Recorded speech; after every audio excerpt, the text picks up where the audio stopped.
What is going on, guys? Money Webby here, back again on Wednesday. Got a nice 10-game slate here tonight. I got it broken down for you with my money six of my favorite plays on the slate. So before we get going, like always, if you could drop a like in the video, I would really appreciate that. It goes a very long way, so thank you. If you do that, let's try to get over 100 likes on this one, and let's hop right into it.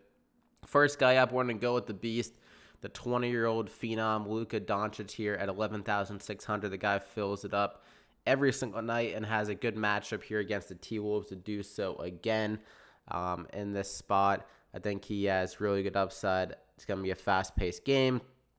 Should be one of the higher scoring games in the slate, and I think it should stay close throughout, so should play a good amount of minutes and be able to get it done. So I'm going to go ahead and lock him in there as my first guy. Then I'm going to go with Spencer Dinwiddie, another game I like to target. Fast-paced. Both these teams aren't on the back-to-back.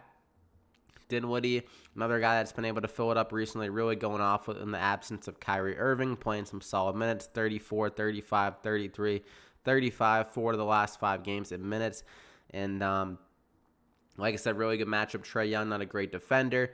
Should be another fast-paced game here. And Dinwiddie's usage rate and his assist rate has been really solid. 11 assists, 9 assists, 3 out of the last 4 games. I think he can have another big one here in this spot. So I'm going to go ahead and lock him in there as my second guy. For my third guy, we're going to go with Jaren Jackson. He's been really up and down throughout his career, but now with Brandon Clark out for this game, and it's just some more kind of set in stone minutes for Jaren Jackson, as him and Clark kind of were going back and forth the majority of the game, the majority of the year, just based on who was like performing better that night. I think Jackson is a lock for like 30 plus minutes if he stays out of foul trouble, and this is a really good matchup going against Chicago. In the one game against Chicago earlier this year, in 32 minutes, he saw 43 DraftKings points, had a nice double-double, and Chicago's defense, not very good. They've been pretty damn bad against power forwards. We saw Carmelo Anthony at power forward have 2 really good games where he scored over 20 points in both of them. I think he got like a double-double maybe in one or both of those games as well. So at 6,800 here, I think Jackson can honestly flirt with 35 to 40 DraftKings points plus again. So I'm going to go ahead and lock him in there as my third guy. I want to go with Jabari Parker. He's really been struggling recently, but he still has that upside. He's an up-and-down player. And without John Collins, he still has that huge game upside like we saw against Milwaukee with 64 DraftKings points. And he's still going to be on the court a good amount because they're going to need his scoring. If he can step up here tonight in a better matchup against Brooklyn, like I said, a game I like to target, one of the faster-paced, higher-scoring games of the night. And Parker as that second option against a bad Brooklyn defense could definitely be solid, especially if the Nets try to stop Trae Young a little bit more, as he's been obviously the clear number one guy for the Hawks offense. And then Jabari Parker, like I said, is due for a bounce-back game here. He can be a streaky scorer, but I think he can find his groove here tonight against Brooklyn. So I'm going to go ahead and lock him in there as our fourth guy. Then we're going to go with Diallo, a little bit riskier here, but he's probable, and Aaron Baines is out. So we have only 2 big men really remaining for the Suns. Frank Kaminsky, he's a guy that has been up and down this year. Another streaky scorer. He can be really bad some nights, and he can get in foul trouble. He's a modern day 5, I guess, but he's not really a true 5, more of a stretch kind of guy, like a 4/5, I would say. And Diallo, more of a kind of a set in stone big man, which kind of matches up better against the Orlando Magic because their players are guys that are more around the rim. And Diallo, whenever he's gotten minutes, at least the last 2 games where he's gotten over 20 minutes, he's been very good. And even dating back to when he was on the Pelicans and he would get some run off the bench, he was always very active with the rebounds and some putbacks, kind of like a similar player to almost like Nerlens Noel.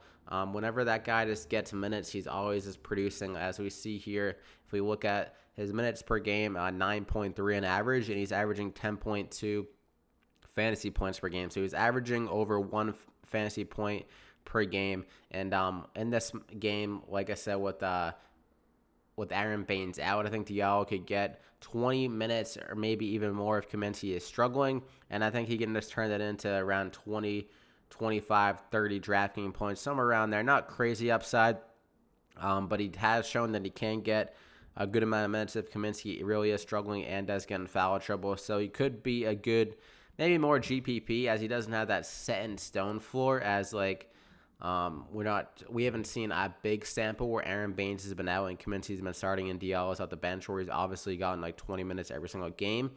So it can be a little bit risky here, but I think he has a really good upside considering how active he is and just how efficient he is with minutes.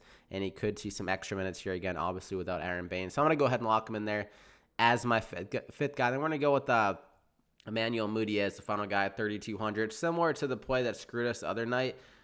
Dennis Smith Jr., where he's just going to be getting a lot more minutes here because Mike Conley ruled out for this game. Moody, another similar guy to Dennis Smith Jr., honestly, that he's very active when he's on the court. Typically, this year at least, in 15 minutes on average, he's averaging 14.4 fantasy points per game, so close to 1 fantasy point per minute. I think obviously he's likely to get the start here tonight. If he does, I would expect at least 20 minutes unless he really struggles. And with those 20 minutes, I think he can get close to 20 DraftKings points, and that's already at value at 3,200. So, I mean, as long as he plays decent, doesn't poop his pants. When we've seen him get the most recent time we saw him get 19 minutes, he was good for 24 DraftKings points. And he's always been a solid offensive player. He can struggle with his percentages, like his shooting percentages, but he's always been a guy that can fill it up with rebounds and assists when he does get those minutes. So at 3,200 here, the Lakers aren't a back-to-back. They should be a little bit tired, so maybe their defense is a little bit off. And Emmanuel Mudiay is a guy that could potentially return a lot of value if he really does well in this game with the starting opportunity here tonight. So I'm going to go ahead and lock him in there as my final guy. So that gives you a ton of value if you throw a Mudiay there. Obviously, you can save a lot of money, and he can make or break the slate. So, I mean, obviously, I'm assuming he's going to be pretty chalky here tonight. So if you don't want to take the risk with him and you want to kind of play, do a fade here and kind of play against the field, you can do that and hope he sucks. I mean, there is the potential that he does. If you want to do that, I'd probably maybe pivot to a guy like Dante Exum, or you can pivot to Ingles off the bench, who could see some extra run if they kind of go bigger with Donovan Mitchell at the point guard. I could easily see that happening, but it's really tough to tell right now because we haven't seen a big sample with this situation arising. So I'm going to take the value with Mudiay currently, but things can change. Obviously, I understand that he could be chalky, and if you want to fade him, definitely do so. But that's the money 6 you got. Luka Doncic, Spencer Dinwiddie, Jabari Parker, Jaren Jackson Jr., Diallo, and Mudiay. Hope you enjoyed it. Drop a like in the video if you did. Over 100 likes would be greatly appreciated. Thank you. If you can do that, subscribe to the channel as well so you don't miss out on any more NBA DFS picks.